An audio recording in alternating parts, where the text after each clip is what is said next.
Perfecto. Y llegamos al esternón. Llegamos al esternón, ¿no? ¿Correcto? Como le digo coloquialmente, este es el hueso sortudo.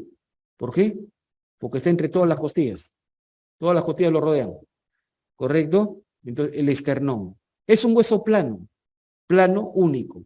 El esternón, antiguamente, históricamente, al esternón se le comparaba con un pequeño puñal, con un pequeño cuchillo. ¿Correcto? Un cuchillo tiene un mango, tiene un mango, tiene un cuerpo y tiene una punta. ¿Me dejo entender? De la misma manera, el esternón se le comparó así. Y a esta porción del esternón se le llama pues el manubrio, que significa mango. Manubrio viene de maniobra, de agarrar con la mano, maniobrar. De eso viene manubrio, que significa que se agarra con la mano, eso significa. Manubrio, ¿correcto? El cuerpo y su vértice abajo, el proceso o apófisis sifoides. ¿Correcto? ¿Cuál es la porción más ancha del esternón? Ahí se ve claramente. La porción más ancha, el manubrio, el mango. La porción más larga, el cuerpo. ¿Correcto? Y la porción más pequeña, sin duda, es la apófisis o proceso sifoides.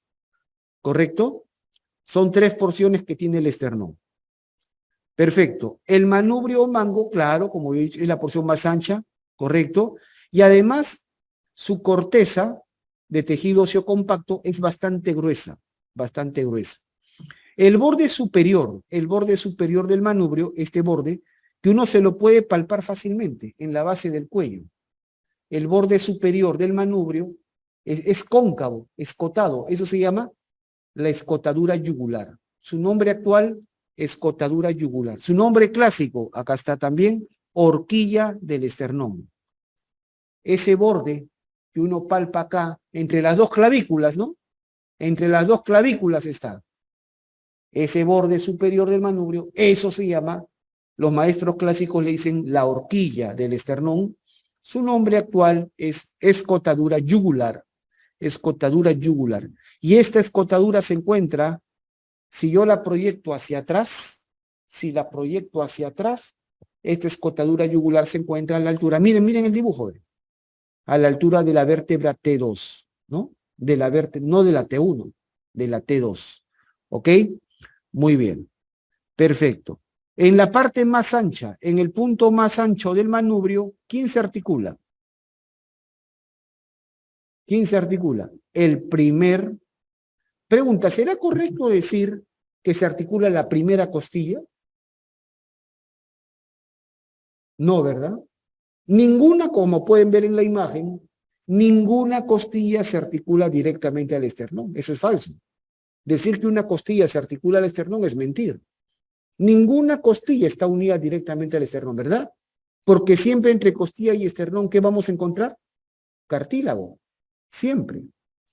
Entonces nosotros decimos que a los lados del esternón se articulan los cartílagos o en todo caso, ¿cómo se llamaba la unión de costilla más cartílago?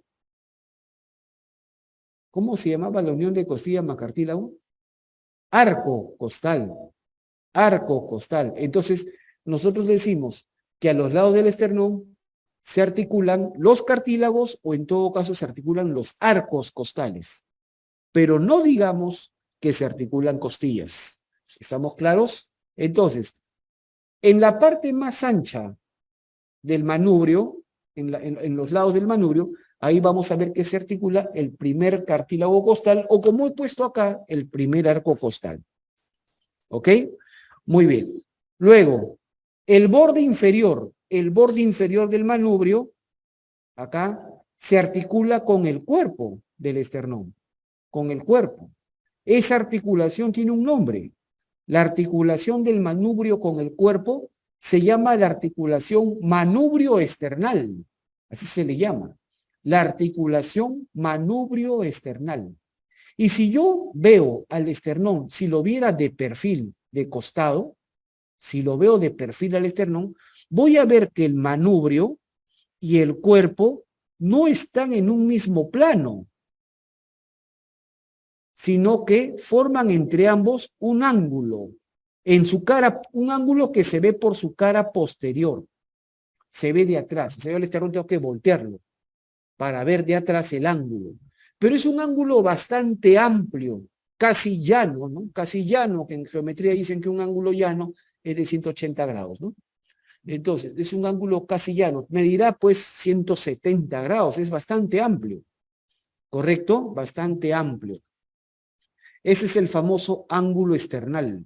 Ángulo external o conocido como ángulo de Lewis. Bastante conocido, sumamente importante. En cirugía, en topografía torácica. El famoso ángulo de Lewis. Es el ángulo external, también le decimos, el ángulo external. Que se forma entre ¿quién? Entre manubrio y cuerpo del esternón.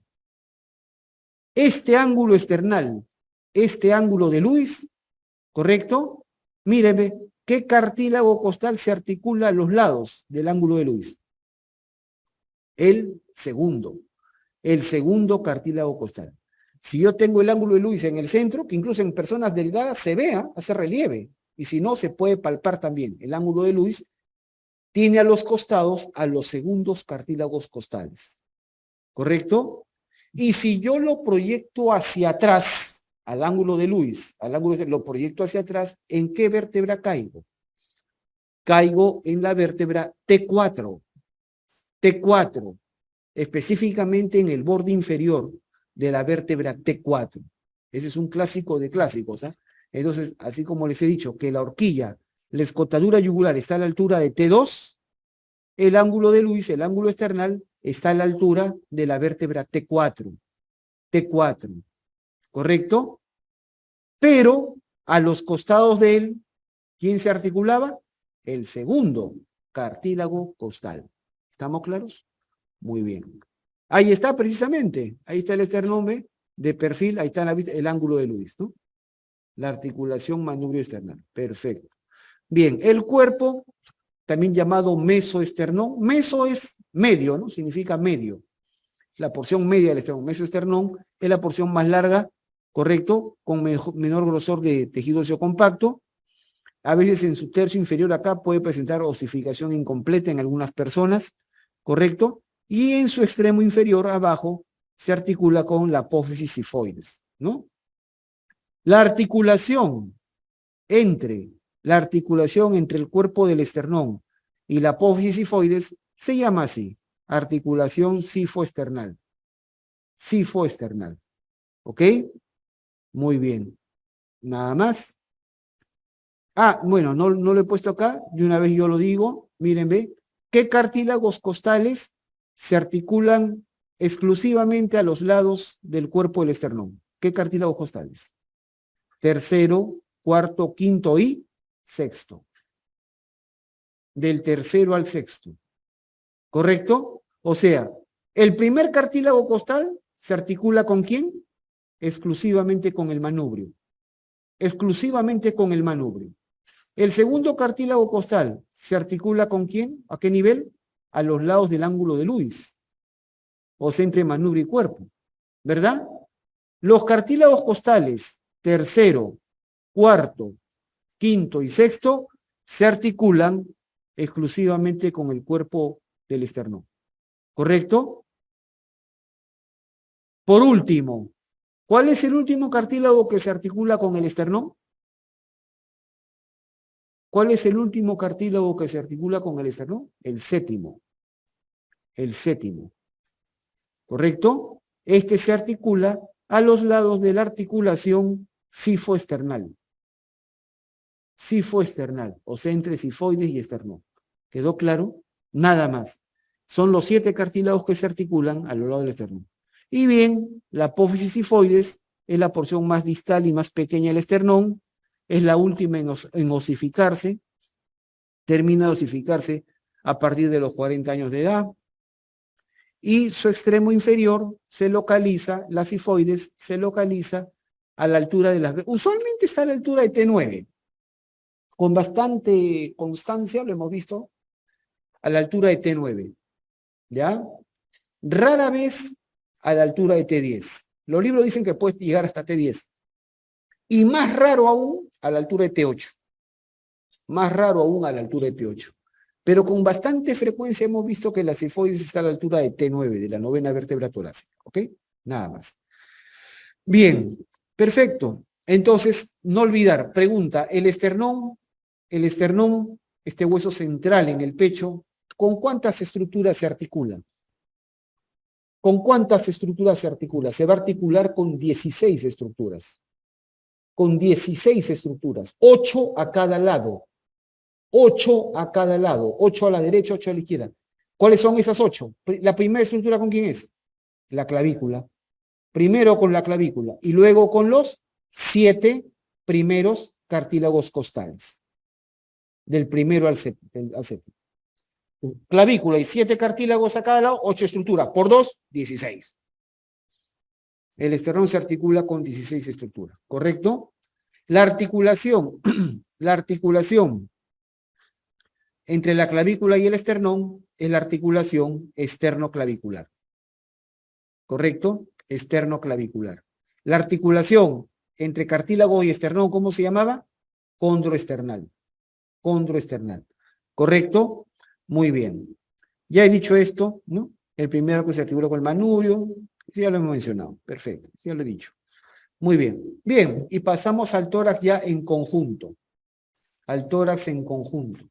El tórax en conjunto tiene la forma, miren, imaginemos un cono, ¿correcto? Cuya base es un círculo, ¿no? En un cono regular, su base es un círculo, ¿verdad? Pero ese círculo, a ver, achatémoslo de adelante para atrás. Entonces, es un cono, pero si ya no es si un círculo yo lo achato, ¿qué se forma? Un elipse, ¿no? O sea, un cono elíptico, porque la base ya no es un círculo, ya no es una circunferencia. Lo achaté de adelante para atrás, predomina el diámetro horizontal, es mayor el diámetro horizontal, es un cono elíptico. Y no solamente eso, sino que al cono le mocho la punta. ¿Cómo lo dicen los libros de geometría eso? Un cono truncado, o tronco de cono, Y esa es la forma que tiene el tórax. Forma de un cono de tronco o un cono truncado elíptico, donde predomina, entonces aquí vemos, aquí está la punta que está mochada, aquí está la base y acá están las paredes, ¿correcto? ¿Qué diámetro tiene? Por supuesto tiene un diámetro vertical, caramba, tiene un diámetro vertical, que es el mayor, el diámetro vertical es el mayor. Luego tiene un diámetro transversal, y por supuesto va a tener un diámetro anteroposterior. El más pequeño de los diámetros es el anteroposterior. ¿Correcto? Nada más. Ese es el tronco. Muy bien. Entonces, con los troncos con mayor diámetro transversal, su máximo diámetro transversal está a nivel del octavo arco costal. ¿Correcto? Muy bien. Presenta a cada lado, ya les he dicho, 12 arcos costales. Arco costal es costilla más cartílago. Y entre ellos 11 espacios intercostales. Miren, ve, yo tengo acá primer arco y debajo primer espacio. Segundo arco y debajo segundo espacio. Tercer arco, debajo tercer espacio. Es decir, el arco o la costilla está encima de su respectivo espacio. ¿Correcto? El primer espacio intercostal está debajo de la primera costilla. El segundo espacio intercostal está debajo de la segunda costilla y así sucesivamente. El último espacio intercostal será el número 11. El 11º o 11º espacio intercostal está debajo de la 11ª o 11ª costilla. Pero debajo de la última costilla ya no hay espacio. ¿Correcto? Claramente. Muy bien. Y también hay dos orificios. Un orificio acá arriba es el orificio torácico superior, o también llamado orificio cérvico-torácico, porque comunica el cuello con el tórax. Y un orificio inferior es el orificio torácico inferior, o orificio tóraco-abdominal, porque se encuentra entre el tórax y el abdomen. Nada más. Perfecto. El orificio torácico superior, este de arriba, ¿Cómo está limitado? Atrás, por el borde superior del cuerpo de la vértebra T1. A los lados, el primer arco costal. El primer arco costal, o sea, la primera costilla con su primer cartílago. Y adelante, la escotadura yugular. La escotadura yugular u horquilla del esternón. ¿Correcto? Ahí están sus diámetros. Predomina el diámetro transversal, naturalmente. ¿Correcto? Y mira hacia arriba y hacia adelante. ¿Por qué? Porque esta horquilla del esternón, esta escotadura, no está a la misma altura que el borde superior de T1. Está más abajo, está a la altura de T2. Por lo tanto, este orificio está inclinado hacia adelante. ¿Ok? Y el otro orificio, el de abajo, el orificio torácico inferior o tóraco abdominal, sus límites, ¿cuáles son? El borde inferior de la vértebra T12, del cuerpo de la vértebra T12. El último arco costal, el número 12, el último arco costal. Luego tengo adelante acá, ¿cómo se llamaba esto? ¿Cómo se llamaba esto? Los rebordes subcostales o rebordes costales, que lo forman los cartílagos del 7 al 10. Del 7 al 10. Y adelante tengo el proceso o apófisis sifoides. Ahí están sus diámetros, también predomina el diámetro transversal, ¿correcto? Y mira hacia abajo y hacia adelante.